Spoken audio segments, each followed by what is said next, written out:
सूरज डूबने दो, अंधेरा होने दो, उसके बाद चलेंगे। अभी वक्त है। ठीक है बॉस, जैसा आपको ठीक लगे। सूप बनाना चाहोगी क्या तुम? जरूर, लेकिन तुम्हें तो वो हड्डियों के गूदे वाला सूप पसंद है ना? क्या वही बना दूं मैं तुम्हारे लिए?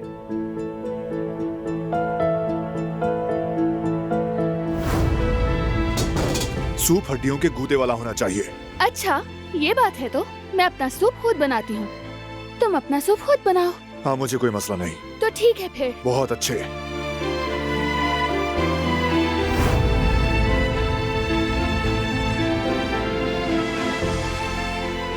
तुम इसरार करते रहे कि सूप तो हड्डियों के गूदे का ही बनेगा। मैं वही बात कर रही हूँ। वाकई में बहुत अच्छा बना था।